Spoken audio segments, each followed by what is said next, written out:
Let's do it how we do it as kids. The election is in 1, 2, 3, 4 sleeps. The election's in 4 sleeps. That's great. That's how I explain it to my Andrew. I'll tell you. So, most people have already elected. Have you elected yet? Or have you voted? No. You haven't? No, and Should we be recording right now? I am. I have recorded.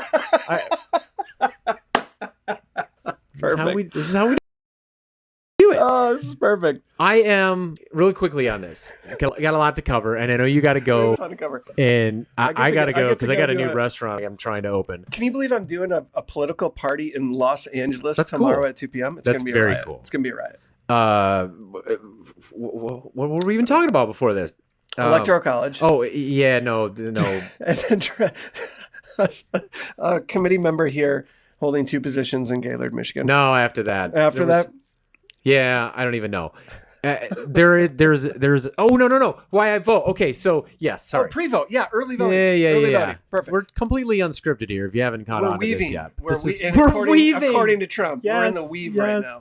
Okay, so I am in favor of a national holiday on voting Great day. idea. I love that idea. Everybody gets it off. That's It's brilliant. a paid Yeah. holiday, whatever it is. We my have gosh. holidays for other things. I wouldn't say that are ridiculous, but we just have holidays for things that I think that voting is. If this cycle hasn't told you anything already, Voting should be a national holiday. it should be a big deal, and it should be a paid holiday. And for anybody that it has to work Man, I like on that these idea. kind of days, they should get paid time and a half for Is that like it. a thing? Did you think of that, or is that like a thing? Oh no, I don't see why it isn't. Yeah. Right? So think of it this way. We have holidays for remembrances of things of the past.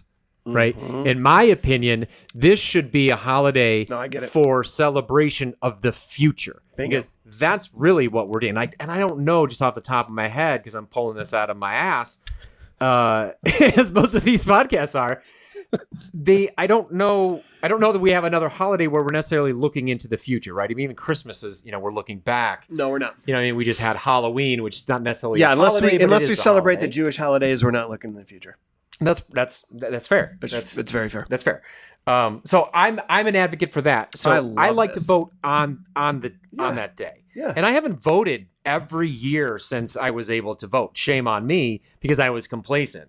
Sure. And I mean, a lot of people are, or I have the idea that it's not going to affect me voting for a president. And I was feeling that way about this election earlier when it was Biden versus Trump, before he was shot, before RFK Jr. and Tulsi and blah blah blah blah blah whatever.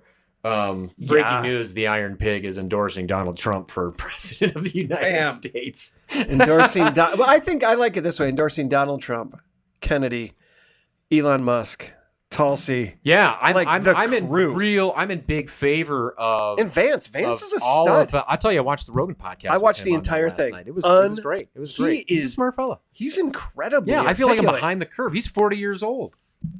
You want to know that I had that exact same. I'm like, what the heck am I doing? But with see, my I say life? that. I also say that about my good friend James Madison. I say friend, James Madison, right? I mean, these guys were like in their late 20s and 30s, I think. Putting a new when country they were- together. Yeah, I mean, big decision. I think of that. So if you watch The Chosen, which is this awesome show about Jesus' disciples, all of them were like 19 to 24 years old. Right.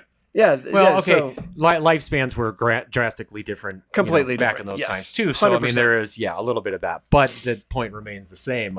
I'm behind the curve. So catching up a little bit. Not too late though. Right. I had something come Early across. voting. So national holiday. Great idea. So National holiday. Yeah. So that's come why to say I by like to vote on principle. the day. Yeah, you're voting on the day. And there, the October surprise, is nomenclature for a reason. And I'm not saying that would sway my vote any way, but in my opinion, since I'm involved in court proceedings in the state of Michigan, the Court of Appeals, we've lobbied. I should say we applied to the Michigan Supreme Court for our case. So some interesting things came across. This is big. Today. This is big today, right? Today, they issued an order, and I was texting my attorney this morning. He says, "Is their opinion available?" Yeah. And he says, "There is an order, and there's a difference between an opinion and an order." And I couldn't articulate necessarily Okay. the correct language, but he says an order is more of a slap in the face than an opinion. So what has happened? And I don't want to get too far in the weeds on this, and this is not directly affecting the Iron Pig, but this is the 2253 unconstitutional statute. So there was the Was that the Let Them Breathe? So there were two cases that were adjudicated in Michigan trying to take down 2253. Yes. There was us and Iron Pig. Yep, I remember. And there's T&V Associates, Rivercrest Manor Catering, something like that. Sorry, guys, if I'm butchering. It's right here in front of me. Rivercrest Catering. They're no longer in business. I believe they opened a new business, so they're doing a business under a new name, yada, yada. This case went to the Court of Claims. Court of Claims said they didn't have really kind of any standing because the case is moot. And ultimately, what they said was the orders had been rescinded, or actually, I'm sorry. At first, what the Court of Claims said was they're out of business. Rivercrest has closed. So what happened? They're out of business. So it doesn't matter what That's MDHHS unreal. did, what any of them did. It doesn't matter. Which is a dangerous precedent to set, because all the government would have to do is simply wait long enough for the Iron Pig to go bankrupt. Correct. And then when we're in court, they say, sorry, Your Honor, Doesn't matter. this is moot because they're out of business. So they appealed that ruling, right? Court of Claims is the swamp of all swamps, right? That's specifically why we stayed out of that court, which is important. So they appealed that to the Court of Appeals. Court of Appeals overturned the lower court. So the Court of Claims and our court that we won in, Judge Hunter, they're courts of equity. Then you go up the level to the Court of Claims. Got it. So they went up a level and asked the 3-panel judge at the Court of Claims, this is unconstitutional for these reasons. And those judges overturned the lower court ruling, basically saying that it isn't moot. They do have standing. It's a dangerous precedent. And they upheld what Judge Hunter. And they also said that is a non-delegation violation from the legislature to the executive. Which is when you won. Right. Exactly. Okay. So we had two great big court wins, ours, and then an even further one there. So then the state came back in and appealed to the Michigan Supreme Court. Now, ultimately, what has happened is this order that came out today that we'll publish online. You can find it too. It's on Twitter right now, X, whatever. But basically, what they have said, the Michigan Supreme Court is remanding this case back to the Court of Claims, all the way back down the ladder. What? And is basically saying, so I have to stop here and interject the term mootness. We gotta talk really quickly about what mootness even is, because it's one of these legal terms that, it's mute. You mean muteness? Mute? What? No. So really what it says is, and that over time this has been further defined, but the easiest way to say it is, when the issues presented are no longer live, or the parties lack a legal cognizable interest in the outcome. Got it. Okay. And so it's not applicable. Is that how you can understand it? That's what mootness is saying. And they originally said T&V has no case because they're bankrupt. They're out of business. They're this, they're that, the other. Yeah, they don't count anymore. Right. On that same track was Let Them Breathe that you mentioned a moment ago, which is a group of Gaylord parents and their children fighting the mask mandates that our local health department, which we are still suing. Which came out of the big meeting here at the Iron Pig. Which came out of a meeting we had here at the Iron Pig. And 15 other mask mandate cases. Wow. In the state of Michigan that our attorney ended up taking on because of this overreach. Yeah. So in that case, what they said was, your case is moot because those emergency orders were rescinded. Wow. So on one hand, we have a business that went bankrupt because of COVID emergency orders. They're using the exact same argument. Right? So they're all tracking together. So this T&V win saying that they did have standing and they weren't moot Should apply. Did apply. Mm-hmm. Right? It did. We mentioned it in our case, not because mootness or standing was ever an issue in our case, but because they had a higher court ruling saying it was an unconstitutional delegation of power, right? So there are several cases that this order sending this case back down the ladder to the swamp of Court of Claims has a drastic impact on the meaning of mootness, right? So, excuse me. Take it one step further. Ottawa Holy County. Smokes. There's been a lot of craziness going on with Ottawa Impact is a group of Republicans. Some are calling, far right, sort of extremist people, whatever. They have had some issues in Ottawa County. So there's a case that came out of Ottawa County, Flynn versus Ottawa. Okay. And Flynn v. Ottawa, we actually go over this case in our arguments. Flynn v. Ottawa, really quickly, was a case about their local health director writing laws. So that's by Grand Haven and Holland. Yes. Ottawa County. Okay, got it. So in that case, some people were saying, listen, it's unconstitutional for a local unelected health director to be writing law, right? That's what Lisa Peacock did here in Otsego Follows County. right along the stuff that you guys are She's fighting now, against. okay, Yes. so this case, there was a mootness argument made in Flynn v. Ottawa. And Judge Gleicher, I believe in the Court of Appeals, used the mootness doctrine the other way around. So in one case, they're using the mootness doctrine to say this business doesn't have a case. Right. In another case, they're using the mootness doctrine to say that they do have a case. In both times, contrary to themselves, the government wins. Wow. So no matter what, they use it as a pawn in order to do whatever serves them the best. Correct. Got it. Right. So they are now weaponizing the mootness doctrine, right? So the easiest way to say it, essentially, so if I dumb it down, and you often say this for the guy across the bar, is that something to be moot is essentially it is no longer valid or no longer has any validity to its significance. Let me make it even more simple. Okay. If a judge politically likes your case, it's not moot. Oh gosh. Right? That is what is happening. Wow. Right? The tool is always available to be either way. used. Those are not my words. Those are not my words. This is all coming from my attorney, right? Yeah. Blowing up this morning about it because it's Holy ridiculous, smokes. right? Only when it's only used for the government to win now.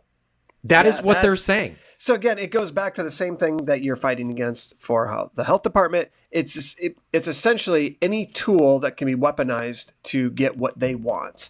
Now, mootness is being used in the same type of way. Right. So a couple of things to take from this that to me, I don't want to say scary, but they're really worrisome. Sure. Right. Separate but equal branches of government. When you look at your ballot or have looked at your ballot, and we know that there are issues with Dominion systems right now, voting straight ticket, right? If you vote straight ticket. Right. Correct. It doesn't include the nonpartisan judicial candidates, right? They're supposed to be nonpartisan.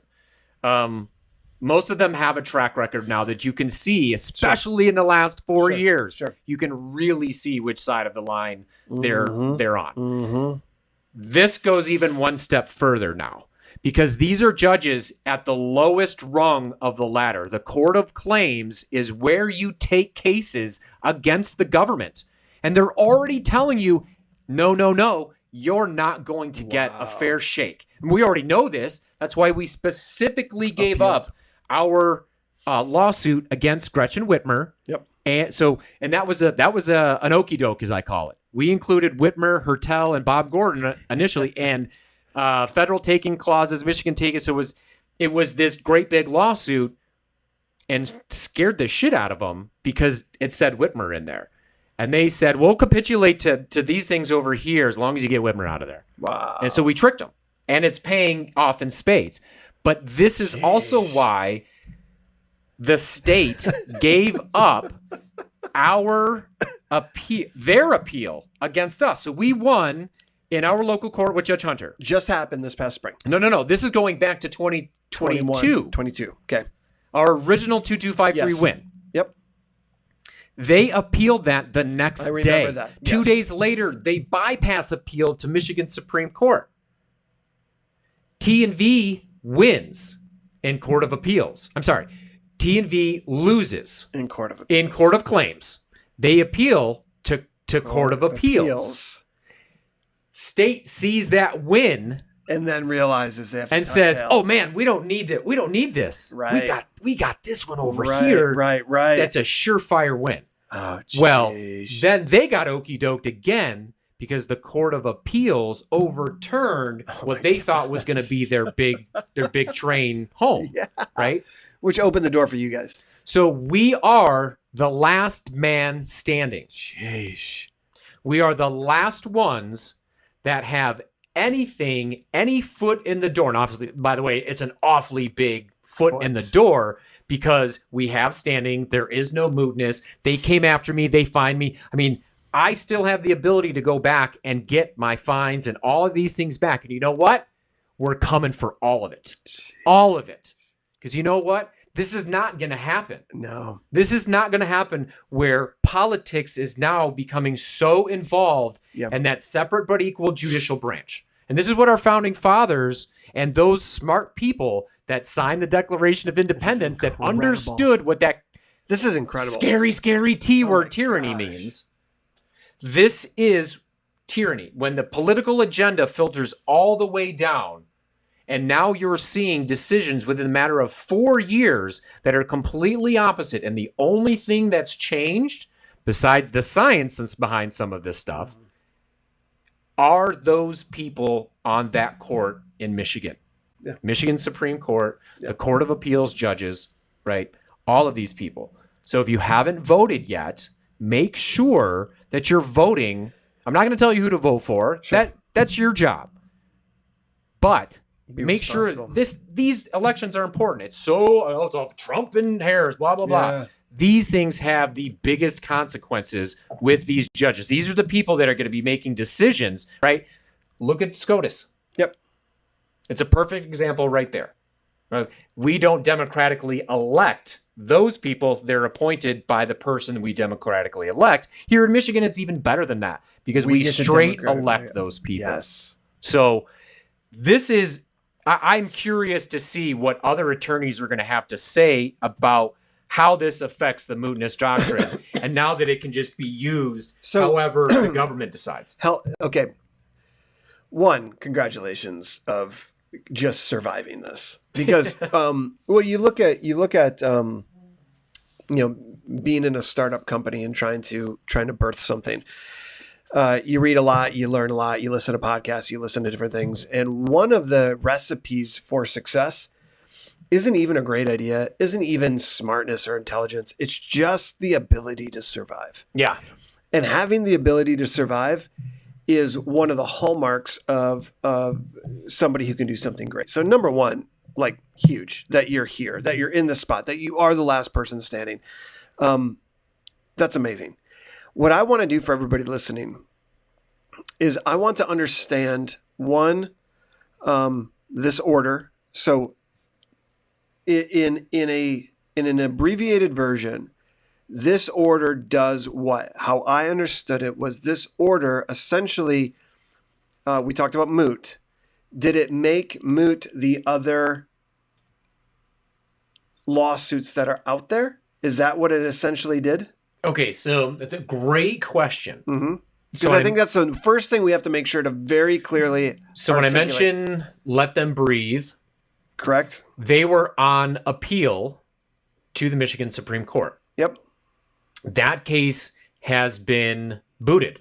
Okay.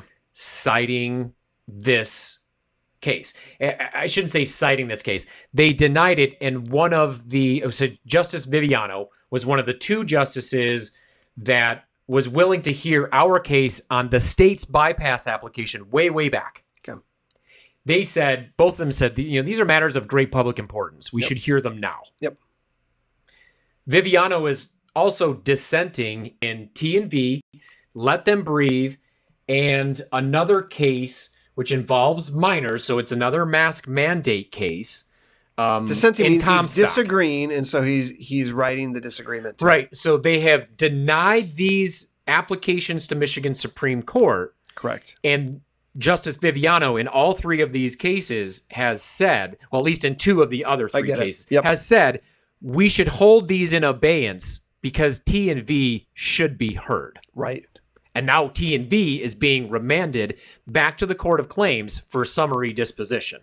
Got it. So being kicked back to the Court of Claims is a huge blow to them. Yeah. Massive blow. So you would so here it says, we consequently vacate the remainder of the Court of Appeals opinion. Yep. And remand this case to the Court of Claims for an entry and an order granting the defendant's motion for summary disposition. So yeah, it essentially is a Lions game, and they just scored a touchdown, and the referees just took it back. Yeah. They looked at what is it? 2015 playoff versus the Cowboys. Brandon Pettigrew. They throws, looked at obvious pass interference. Not a chance. Stafford and Pettigrew. Yeah, I get it now. Once we put it in football terms, understood. Yeah. So they had a bad referee. Enormous consequences. And they go back and they reverse it. So how is the Iron Pig case now that you're the last kind of bulkhead here to try to bring about this change? How is this not going to be treated the same way? And you're saying because of the standing you guys have created. So in all these other cases, none of them had an agency come after them. So this is where Lisa Peacock and the Health Department of Northwest Michigan drastically made a mistake when they served me with a cease and desist and then continued on taking me to court. Right. But that C&D there's enabling statutes. They enabled the Liquor Commission, MIOSHA, everybody MDAR, come against you. Everybody to come after me and beat us down. And we said again, no. We're just not complying. We're not doing it because we fundamentally believe Michigan's Constitution says no. And by the way, your Michigan Supreme Court said no in 2020. Just a couple of weeks ago was the 4-year anniversary of that brilliant INRI certified ruling. Yep.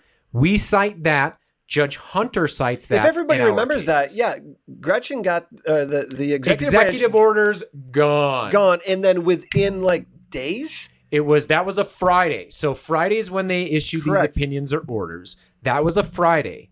Over the weekend, they turned to Bobby Hertel. They already knew what they're going to do, and issued nearly identical. And even Judge Hunter mentions that in our original case. Yeah, like now they retain the power. This is the whole thing, right? In our cases, we always say this case is about power. Yeah. They want it. We have taken it from them twice. We're going for more. And to me, I'll never get the answer to this question, Drew. To me, this is a clear attempt at intimidating us. Yeah. Yeah, don't even think about it. But Justice Viviano smartly notices it. Really? Well, he knows these are not stupid people, right? No. Right? Even if you disagree with them politically, they're not dumb people, not right? At all. They've got there for a good reason. Yeah. And he knows these are a big deal. He's part of INRI certified questions. So is Bernstein, these other guys. So this is in the order for T&V. The substantive, and I'll end with this because I know you got to go and we got to go. Sure. The substantive issues in this case, whether MCL 333.2253 violates the Constitution, Article 3, Section 2, as an unconstitutional delegation of legislative authority, and regardless of the constitutionality of 2253, whether defendant exceeded her authority under that statute are matters of significant public interest. Right. This is evident from the effects they had on, quote, this is Judge Hunter, the course of social and economic life in our state. They interfered with our civil liberties and our daily lives, including where and how we work, socialize, educate our children, and worship, unquote. Moore Murphy Hospitality LLC versus Department of Health and Human Services from 2022. Viviano and Bernstein dissenting in that because they wanted to hear it.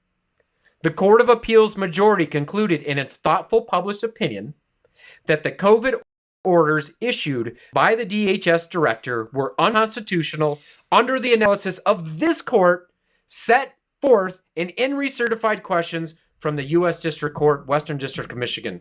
Like, that's it right there. They have now politicized. He does like a mic drop. Yes. That's unreal. This, to me... I had to close my eyes to understand it, but that was awesome. So we were worried about if you had these people in a room that knocked this down, and they knew they weren't being recorded, they would admit to wanting to reverse in recertified questions, right? They can't bring back the Emergency Powers of the Governor Act because that's been stricken from the Constitution, smartly.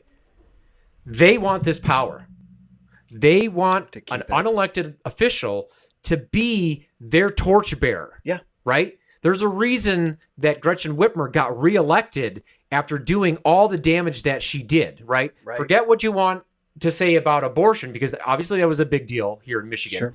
But people so easily forgot that she was the one that turned to Liz Hertel and Bob Gordon 3 days after in recertified questions and did more damage with those emergency orders than any of the ones prior to that. Yeah.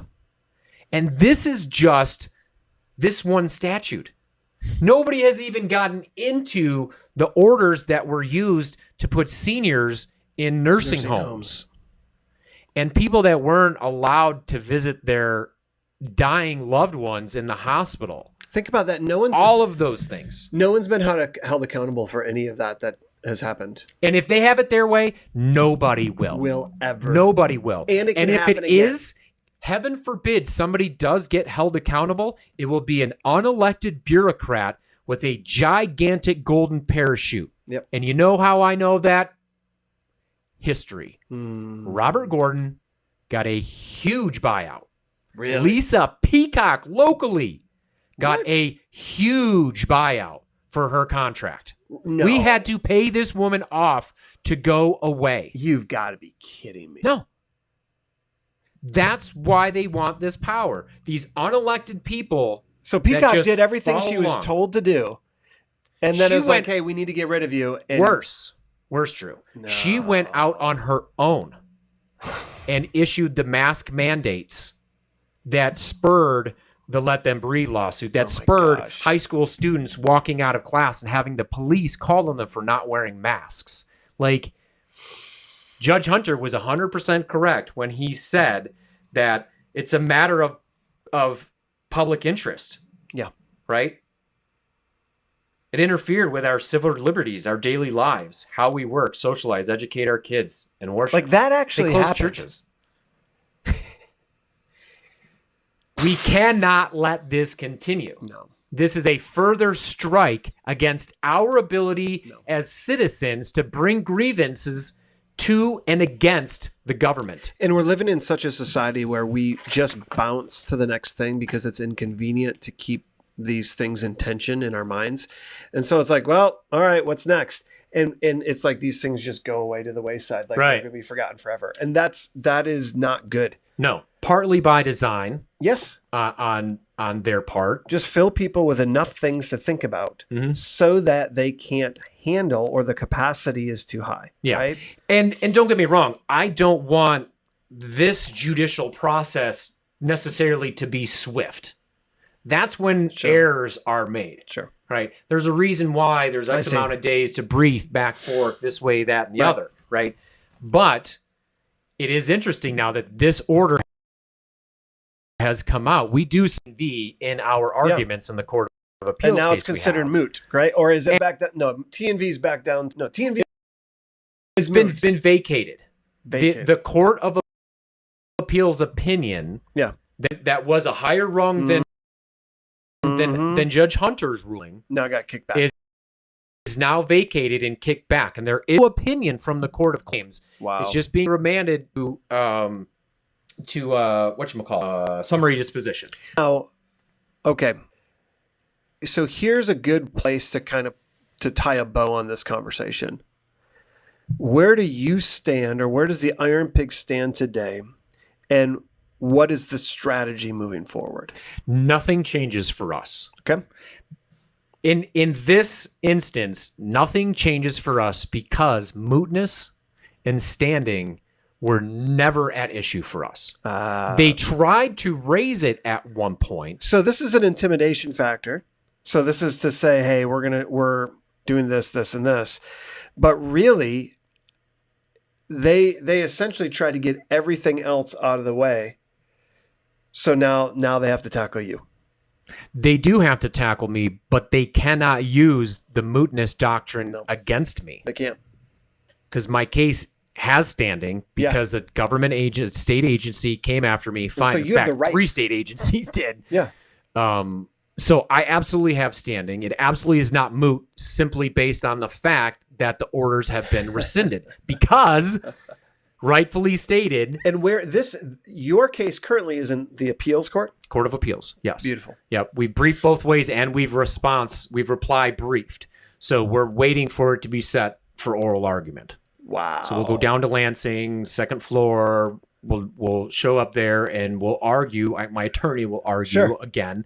He has done it several times at the Court of Appeals level. And we have the soundest arguments of them all. This is incredible. But now it shows you why they gave up the appeal against us, their appeal against us. Yeah, they don't. Because they thought they had the win over there. They wanted you to go away. And then they didn't, and now they still have the win over there. But we have such a solid case because they made the mistake of trying to make an example out of the Iron Pig, and it didn't work. Incredible. So this is exciting. It's crazy. And again, this is part of the reason why I don't This is like vote. history. This is like history in the making. It's part of the reason why I don't vote until the last day. Again, not that this would have made any kind of impact on how I vote or who I'm going to vote for. But you just never know with these things that come along and these news cycles, how they churn so quickly. Sure. And the distractions and all these other things. While some are not important, some really are important. And this is drastically important because the mootness doctrine is a gigantic tool. Huge. And we have to remember that these systems were set up to keep the government at bay. Yes. Right? Like that's the entire point. Not the other way around. Not the other way around. It's to limit their power, not to limit our power. And people have fundamentally forgot that. And if anything else, we're going to remind them. I love it. So that's that. I hope I, made it clear enough for everybody to understand. I will get this posted out there. I get it. One of my jobs here on this podcast is to understand it. And so hopefully if I have enough questions, everybody listening can take the questions I have, and there's some of the questions they have too. Because one, you're extremely intelligent, and two, you're in it every day. Yeah. Right. And so it's recall for you. Coming in, everybody else is like, yeah, Iron Pig.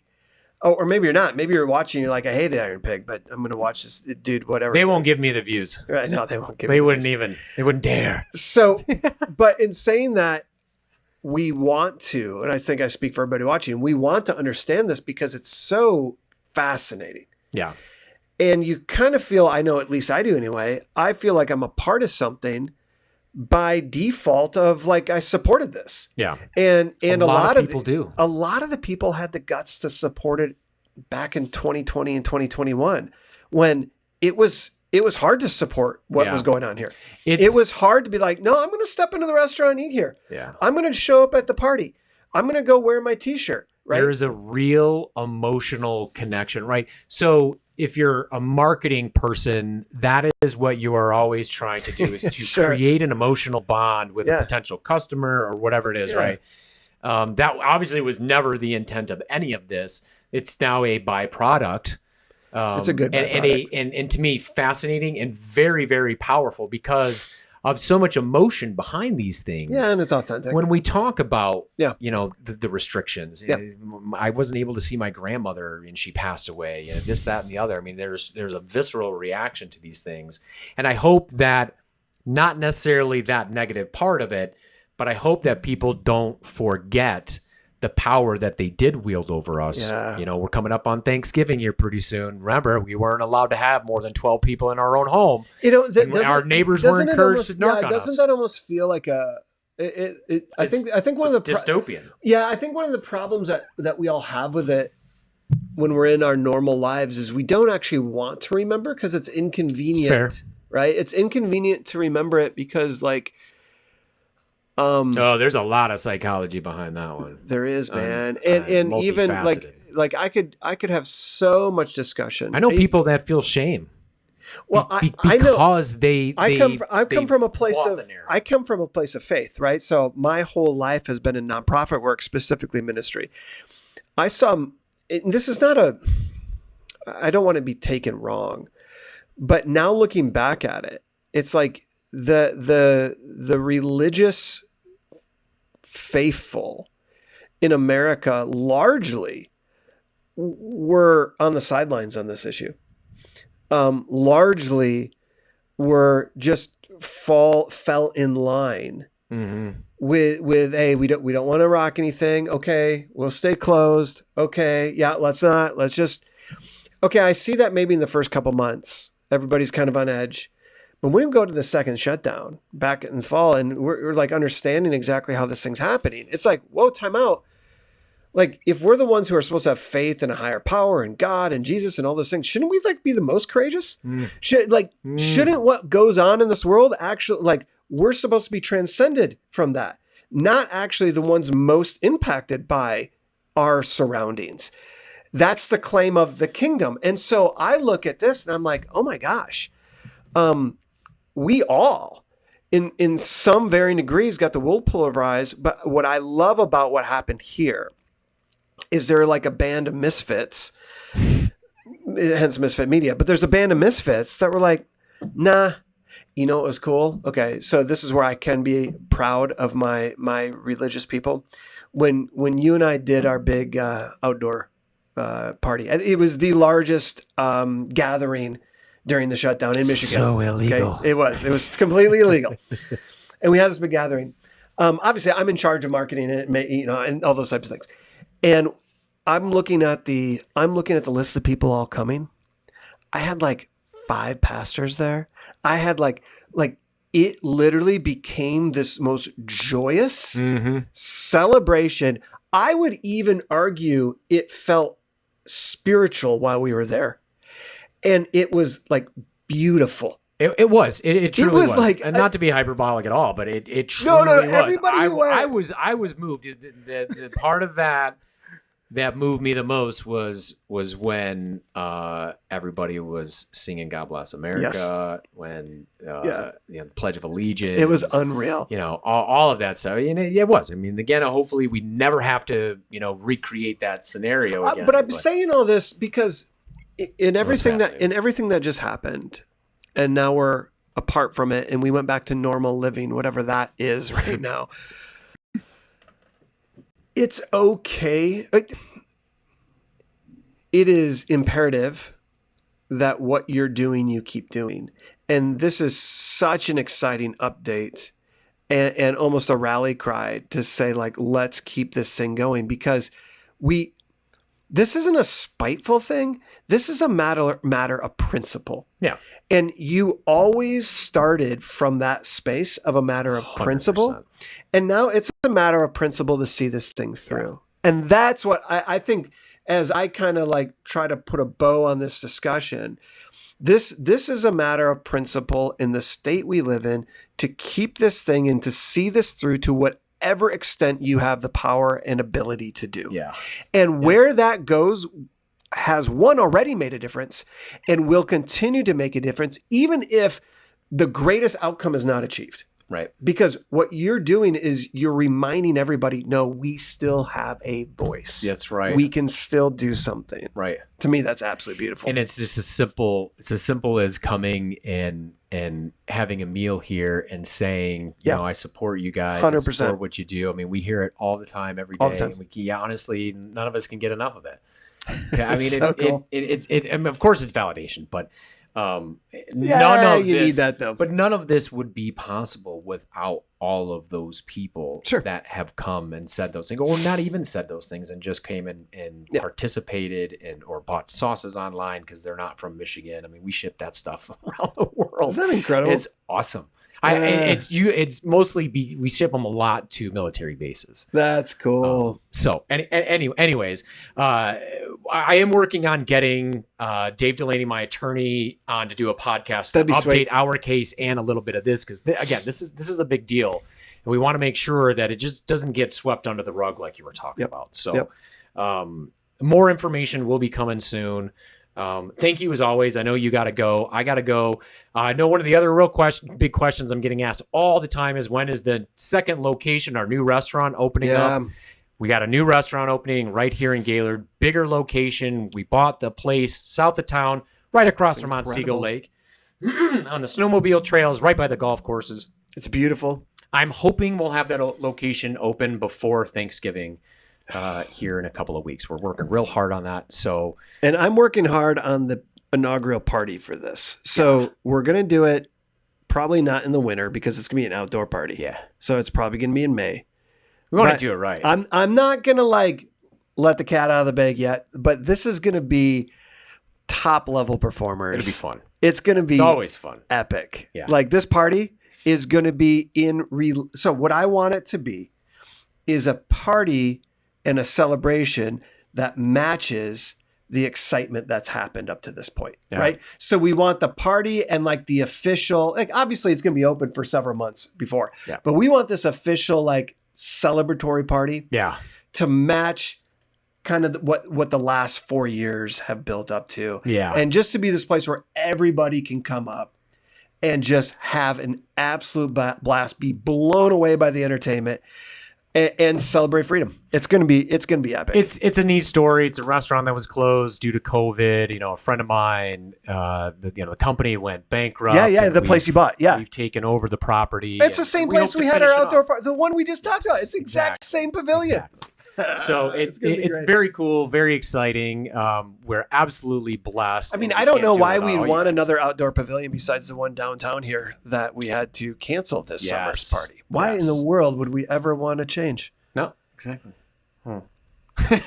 Anyways, thank you, brother. Thank you guys for tuning in for this quick maybe it wasn't so quick, but always thank you for tuning in. Go check out Risk It 4, number 4, Risk It 4 Brisket.com, always on YouTube at Fuelcast TV, all that good stuff. Go vote. Rumble, YouTube, all of it. Thank you guys so much. Go vote, go vote, go vote.